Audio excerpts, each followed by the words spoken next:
Oke, ada soalan sampai sini? Ya, jagung ni dia pakai baju AB juga kan? Dia tak pakai baju? Iya, ini ada yang tak pakai baja, ada yang pakai baju AB. Baju AB hanya menambah pembesaran 10%. Nanti bandingkan 10% itu berbaloi tak dengan harga baju. Dia pakai air kosongnya dah macam ni. Ya, tak pakai baju apa-apa. Oke, ada soalan lagi? Oke, yang ini bentuk-bentuk dedak ya, bentuk konsentrat.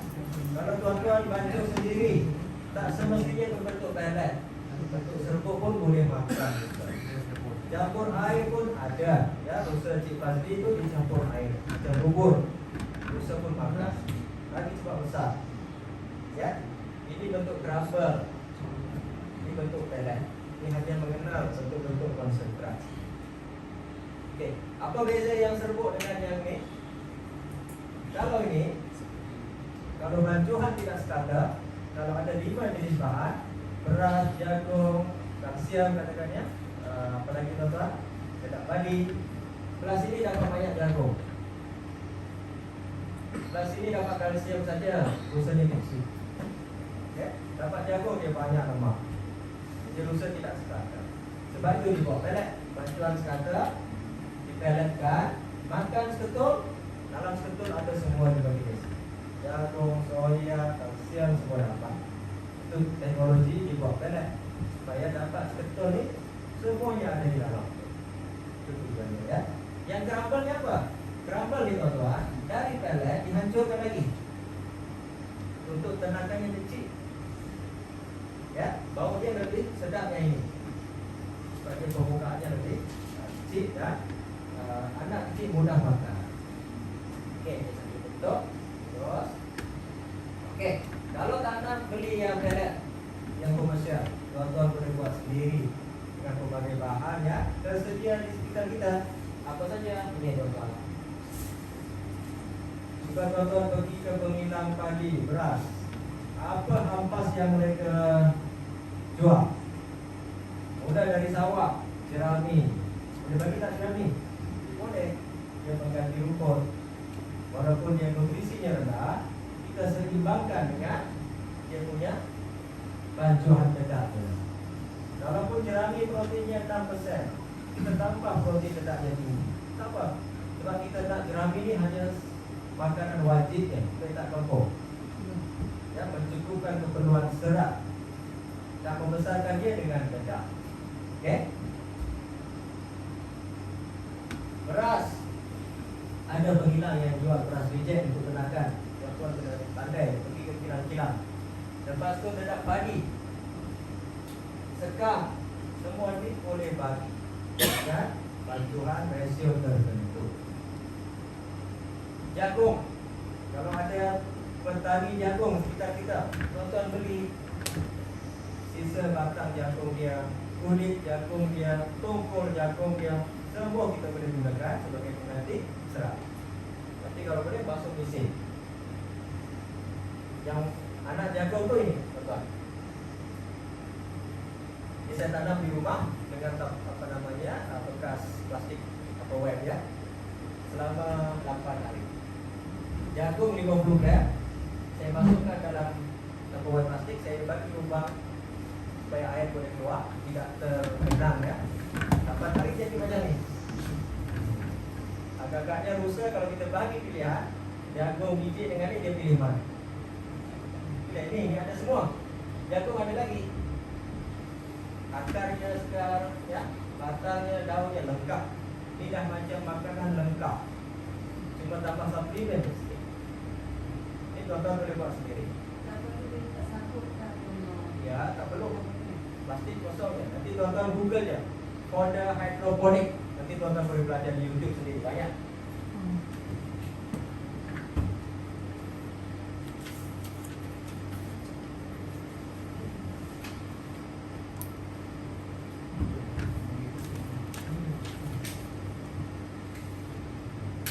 Ini tuan-tuan boleh lihat YouTube di apa namanya Google, semua ada panduan banyak.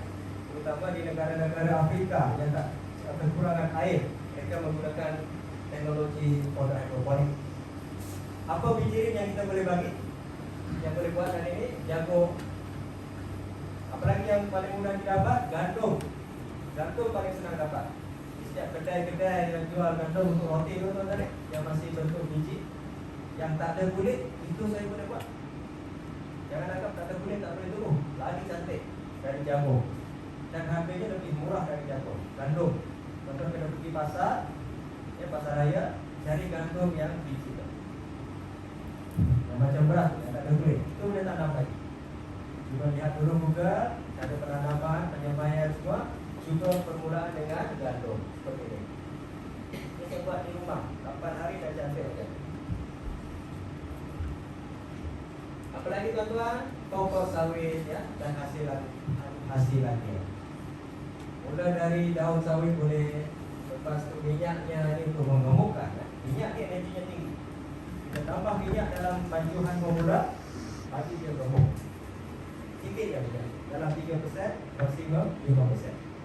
Minyak apa yang boleh dibagi? Minyak yang baru, lagi bagus, yang terpakai, yang kita dapat goreng tu masih boleh bagi lagi. Tak masalah, jangan buang. Kalau kita ada tenaga, minyak tu jangan buang. Boleh campurkan dalam makanan. Dia sebagai penghasil tenaga, menggemukkan, ya. Ini sirung kelapa sawit. Ini kita boleh jadikan bahan asas membantu bedah. Minyak sawit mentah, naik minyak pun boleh bagi lagi. Sikit je lah ya. Ini nanti kena ada kursus yang lain. Macam mana membantu makanan untuk usaha. Itu buat sendiri nak makan. Sagu, lumbia pun semua boleh bagi. Kelapa, ampas kelapa pun masih boleh. Soya, ampas soya ya, yang dari kilang pembuatan tahu, air soya, ini boleh gunakan ampas soya. Yang ini yang sudah dijual secara komersial, proteinnya paling tinggi aja. Yang ini suplemen. Jadi macam mana suplemen untuk usaha? Bukan sembarang suplemen, dia kena lengkap ni semua ada. Baru usaha kita ni membiak 2 tahun 3 kali. Ya, tak boleh garam saja tak cukup. Garam hanya satu bahagian dia. Dalam mikro dan makro mineral ni ada 20 lebih jenis. Salah satunya garam. Garam hanya satu dari ini. Belum lagi ni semua. Tidak, tapi jumlahnya sikit. Tuan-tuan tak perlu risau. Tidak mahal. Dia hanya perlu 1% ya, dalam semua keperluan makan. Kalau tak cukup ni, garanti usaha tuan-tuan tidak membiak. Atau membiaknya lambat. Sebab tak cukup keperluan dia. Ini kandungan dia apa ya? Ya. Okey. So, dah habis. Lepas tu apa saja keperluan nutrisi untuk usaha? Protein dia perlu. Protein ini untuk menggemukkan. Kalau tak cukup protein, nanti ciri-ciri usaha kita dia kurus-kurus, kecil-kecil, ya. Tak cukup protein. Ya. Karbohidrat, serat, ini menghadap normal. Kalau tak cukup dia apa jadi tadi tuan-tuan? Tak cukup serat, kepung, mati lagi, bahaya. Mineral, yang tadi ya, suplemen, vitamin suplemen, lemak ini membantu menggemukkan, memburu-buru kilat. Kalau siapa-siapa yang rusanya nanti bulunya tak cantik lah, tambah minyak sikit, nanti dia akan kilatkan dulu. Okey. Ini sama nutrisi tadi ya. Jadi tuan-tuan, ini hanya nak menjelaskan bahawa contoh ya, daun ini, daun segar ni tuan-tuan, kalau kita ada 1 kilo daun, berat dia sebenarnya bukan 1 kilo ya, 80% nya air. Ini nak dihasilkan ni. Jadi 1 kilo daun segar, 80% air. Yang kita kira yang ini hanya 20% nya. Mana 20% berapa? 200 gram. Dari 200 gram tu baru kita kira berapa protein dia, berapa vitamin dia, dan lain-lain. Jadi airnya tidak dikira. Nanti penting, tuan-tuan tidak salah kira berapa keperluan makanan rusak, sebab kita dah tahu ini. Contoh, kita ada daun segar 1 kilo, berat sebenarnya 200 gram. Kalau kita jadikan hay, Ya, dikeringkan, nama dia jadi hay lah. Alfalfa fresh, alfalfa hay. Kalau dah dikeringkan, airnya tinggal 10% ya. Ini saja ya teman-teman ya. Jangan silap pengiraan nanti. Kita mengira keperluan makan berdasarkan berat keringnya. Tapi tak semestinya jadikan kering